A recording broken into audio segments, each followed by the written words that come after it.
Christians and atheists always say there are moral problems with the Prophet Muhammad because he fought wars, he had many wives, he married a 6-year-old girl, and then consummated the marriage when she was 9. The Prophet Muhammad's marriage with Aisha. So Christians and atheists always bring up moral problems with the Prophet Muhammad, whether it's war, sex, marriages, polygamy, etc. So I just want to point out the inconsistency or the hypocrisy of the atheist and the Christian critics. We read in the Bible that David had many wives and concubines in 1 Samuel chapter 30 verse 5. Solomon is said to have 700 wives and 300 concubines in 1 Kings chapter 11 verse 3. Again, so polygamy is allowed in the Bible and encouraged. We know that Noah got drunk and was intoxicated, or he drank wine or alcohol in Genesis chapter 9 verse 20 to 21. It says, and Noah began to be a husband, and he planted a vineyard, and he drank of wine, and he was drunken, and he was uncovered in his tent. So we see that Noah drank alcohol and was drunk because of it. And of course, Noah is praised in both the Old and New Testaments as being a righteous man.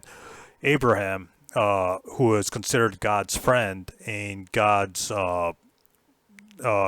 friend, lied about Sarah in Genesis chapter 26 verse 6 to 11, and had concubines in Genesis chapter 25 verse 6, concubines being slave girls you have sexual intercourse with. So Abraham, who's considered God's friend, was a liar and had sexual intercourse with his concubines, as we see in Genesis. We also read that Aaron built the golden calf and promoted idolatry in in Exodus chapter 32.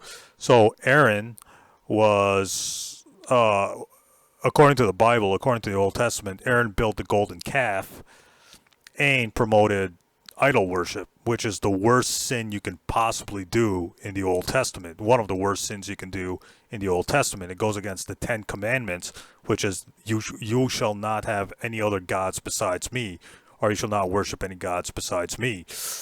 So Aaron violated the first commandment, which is promoting idolatry or promoting paganism in Exodus chapter 32. And of course, Aaron is the brother of Moses.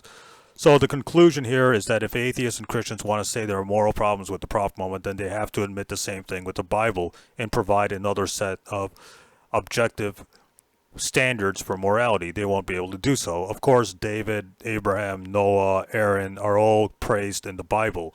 They're all praised as men of faith, men of righteousness, and David is considered, a man after God's heart, according to Acts of the Apostles, according to the New Testament, etc.